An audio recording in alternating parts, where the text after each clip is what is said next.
Coming up today, North Korea fires several short-range projectiles into the East Sea. The latest provocation came a matter of hours after the UN unanimously adopted a resolution significantly expanding existing sanctions on Pyongyang.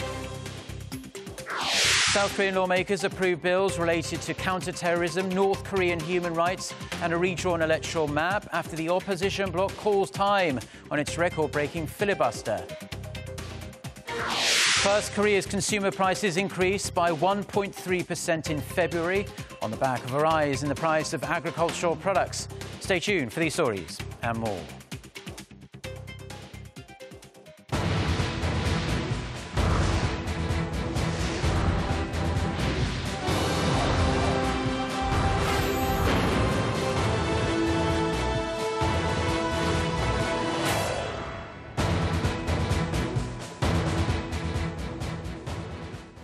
Hello, it's noon on Thursday, the 3rd of March. You're tuned in to our midday newscast here on Arirang TV. Thank you for joining us. I'm Mark Broom. We start with Pyongyang's breakneck display of defiance against the international community. North Korea fired off several projectiles this morning, just a few hours after the United Nations adopted its strongest sanctions yet against the regime for its recent provocations, including its fourth nuclear test and long-range missile launch. The adoption of the new UN sanctions was welcomed by President Park Geun-hye, who expressed hope that Pyongyang would eventually change its ways. But with the North's latest provocation, it looks like there's a long road ahead until that hope is realised. For more, we connect live on the phone to our Kim Hyun-bin, who's standing by at the Ministry of National Defence in Seoul. Hyun-bin.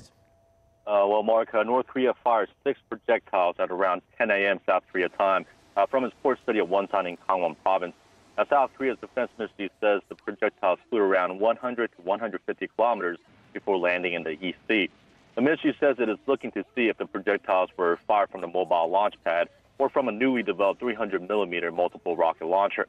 Now, this is the first time the North has fired projectiles this year, and the ministry believes it was done in protest against the UN sanctions.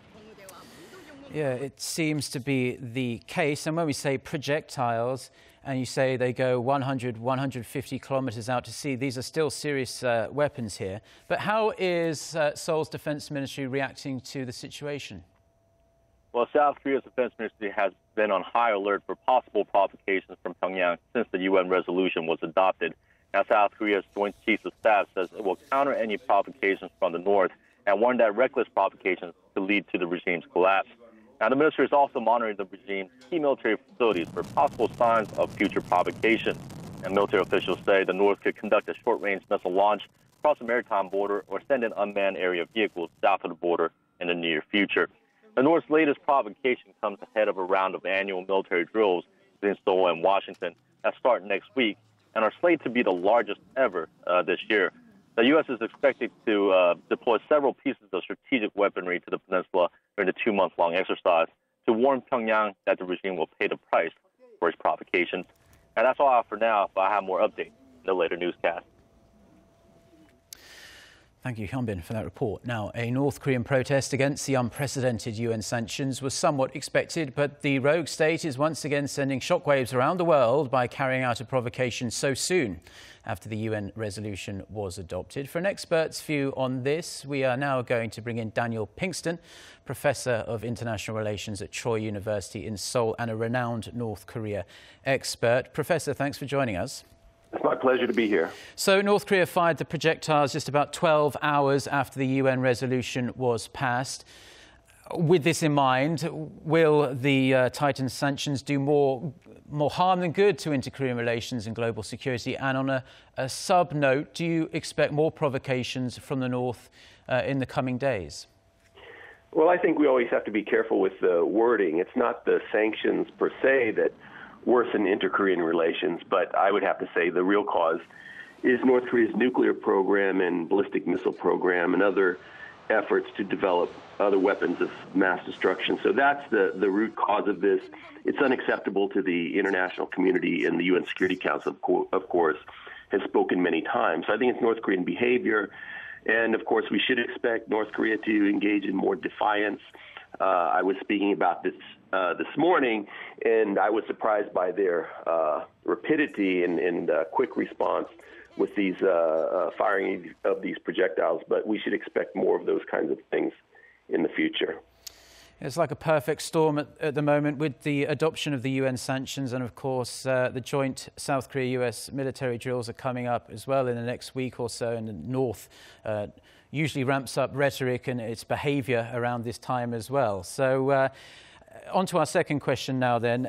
There are several UN resolutions on the books already, but North Korea has still been able to go about its business and improve its nuclear and missile programs. In your opinion, are the new sanctions going to prove more effective than the previous ones?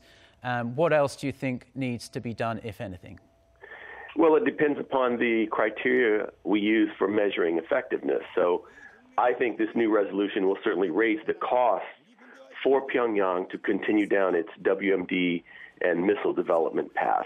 However, as far as being effective in coercing North Korea or persuading North Korea to abandon its nuclear ambitions and its WMD ambitions, I don't think that's the case. I only see two things that would result in North Korea reversing course. That would be disarming them by force, but that would be extremely costly, and it's not acceptable politically for a number of reasons, for the obvious reasons.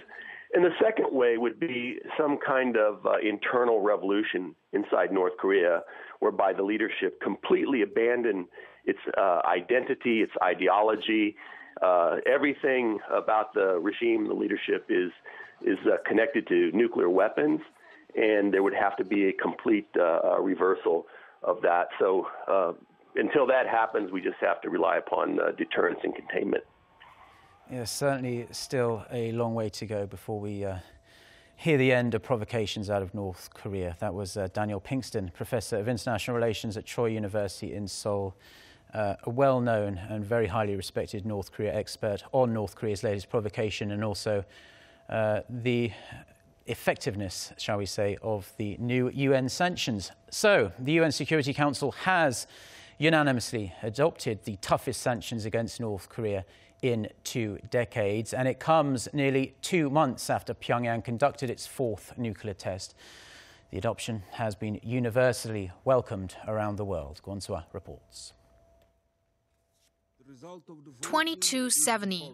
That is the number of the new UN Security Council resolution, which embodies the strongest ever sanctions imposed on North Korea and took the longest time to be drafted.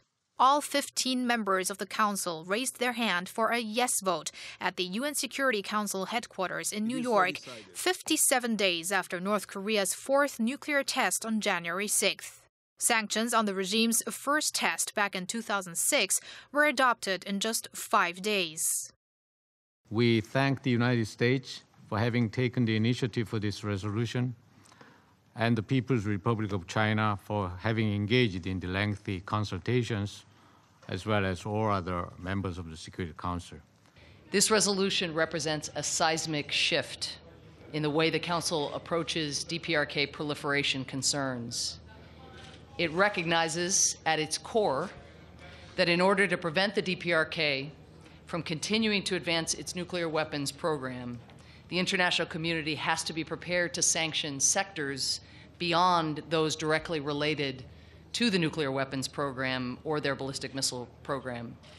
The gravity of the growing problem regarding North Korea's continuous violations and the ineffectiveness of existing resolutions is what led to the South Korea-based, US-drafted, and China-backed tightening of sanctions.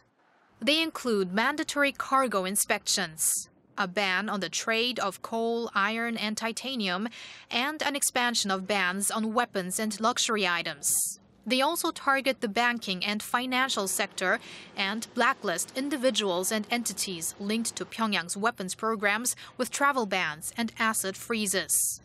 South Korea's foreign ministry welcomed the adoption, putting great emphasis on diplomatic efforts to ensure the sanctions are effectively implemented.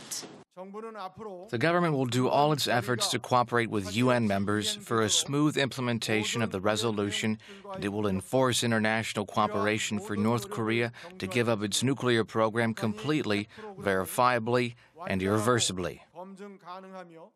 There have been concern countries like China and Russia would not strictly follow through with their obligations under the resolution due to their stronger economic relations with Pyongyang. But with China reportedly already in preparation with the punitive measures, such as halting the transfer of Chinese currency to North Korean banks, the consensus is stronger than ever on blocking North Korea's access to hard cash that could be used to develop its nuclear and missile programs. Kwon So-ah, Arirang News. The United States is ramping up the pressure on the North by blacklisting key North Korean figures and entities under its own sanctions. The European Union is also raising the bar on punitive measures against Pyongyang. Park Jung-hung reports. With the new UN sanctions now adopted, the United States is taking the matter further into its own hands by implementing unilateral sanctions on North Korea. Key North Korean figures and entities have been singled out and put on its blacklist. They are top aides to Kim Jong-un and the regime's powerful National Defense Commission. The commission was among the list of individuals and entities included on the U.S. sanctions list. The other key entities include the Academy of National Defense Science, the Ministry of Atomic Energy Industry, the National Aerospace Development Administration, and the Central Military Commission of the Workers' Party of Korea. Individuals on the blacklist include Hwang Byung-seo, who is a vice chairman of the National Defense Commission, a member of the Central Military Commission, and a director of the Political Bureau, among other roles. Defense Minister Park Young-sik and two other vice chairmen of the Defense Commission were also blacklisted. Taking its own action, the European Union is considering imposing additional sanctions on North Korea. Federica Mogherini, the EU's foreign policy chief, added that Pyongyang's actions were, quote, a grave threat to international peace and security in the region and beyond. In the wake of the adoption of the UN resolution, the European Union and major European countries welcomed the measures, urging Pyongyang to cease its nuclear and missile development. Germany's foreign ministry said the resolution sent an important signal to the leadership in Pyongyang that provocations will not be tolerated. Park Jung-hong, Arirang News. Now, in other news, President Park Geun-hye held summit talks with Egyptian President Abdel Fattah El-Sisi on this Thursday. In Seoul for a three-day visit, El-Sisi visited Cheongwadae to discuss ways to expand bilateral cooperation across diverse sectors ranging from trade, infrastructure, culture and education. Now, after the unrest sparked by the Middle East democratization movement in 2011, also known as the Arab Spring, Egypt has aggressively launched large-scale projects to boost its economy and is seeking greater participation and investment from Korean companies. South Korea's National Assembly has endorsed a number of long-stalled bills aimed at boosting national security, redrawing the nation's electoral map and improving North Korea's dismal human rights situation. Shin Se-min reports. Resolution at last to a string of long-stalled legislative bills. Following the opposition bloc's 192-hour-long filibuster that came to an end on Wednesday evening, Korea's National Assembly passed a slew of bills, starting with a contested counterterrorism bill. The ruling party-backed bill was endorsed with 156 of the 293 lawmakers voting in support of it. Initiated by opposition lawmakers, a marathon filibuster was orchestrated to block passage of the bill after it had been taken to the floor by the National Assembly Speaker last Tuesday. Opposition lawmakers said the bill would give the nation's intelligence agency more authority to eavesdrop on citizens and conduct surveillance on anyone suspected of posing a threat to national security. Just 42 days before a general election set for April 13th, lawmakers also gave the green light to a bipartisan deal on the country's new constituency districts. Under the revised map, the total number of parliamentary seats will stay at 300, but 253 seats will be allocated to district representatives and 47 to proportional representatives. The finalized electoral map grants extra parliamentary seats to Seoul, Incheon, Daejeon, and Gyeonggi-do and Chungcheongnam-do provinces. 5 seats were withdrawn from Gangwon-do, Jeollabuk-do, Jeollanam-do, and Gyeongsang-buk-do provinces, reflecting population changes. A North Korean human rights bill also passed after being tabled 11 years ago. The bill, aimed at protecting the civil rights of North Koreans, will also help defector organizations in South Korea that float anti-Pyongyang leaflets across the border. The plenary session that resumed after a 9-day-long deadlock was not able to put all bills up for a floor vote on Wednesday because of the filibuster. An economy-related labor reform bill and a service sector bill still remain in an uncertain limbo as the clock runs down to the general election. Shin Se-min, Arirang News. Consumer prices in February recovered from a tumble a month before, with the inflation rate back up in the 1% range. In particular, it seems fruit and vegetable prices have risen due to the weather and a major holiday. Oh Soo-young has the numbers. Korea's consumer prices recovered last month after tumbling into the 0% range in January. A report from Statistics Korea on Thursday shows that February prices picked up 1.3% from the year before and 0.5% from the month earlier. The agency says the reason for the growth was a decrease in fresh food production due to the cold weather, coupled with a higher demand before the Lunar New Year holiday. Prices of fresh produce shot up 9.7% from the year before, the biggest jump since January 2013. The cost of meat, fish and agricultural produce increased significantly, climbing 5.6% from 2015. Services also became more expensive, especially rental fees, which climbed to a 4-year high of 2.9%. However, the general rise in produce and service products was offset by lower utility fees, which plummeted 8% from a year earlier. Industrial output also saw a drop of 0.2% on the back of low global oil prices. Oh Soo-young, Arirang News. The United States is preparing to impose some of its biggest tariffs on steel imports from 7 countries, including Korea, to save its struggling steel sector. According to the U.S. Department of Commerce, Korean steelmakers will face tariffs ranging from 2.17% to 6.89%. China faces duties of up to 266%, Japan up to 71.35%, and Brazil up to around 39%. Now, the duties will be imposed within the next week, but the increases still need to be confirmed in a final determination schedule for this summer. The tariffs are designed to punish dumping by countries to improperly gain market share. Analysts say trade protection will raise prices but can't save individual companies or improve market demand. And that is where we are going to leave it on this Thursday afternoon here in Seoul. Thank you, as always, for joining us. And for more of the latest, don't forget to check out our website, arirang.com/news. Have a great day. Goodbye.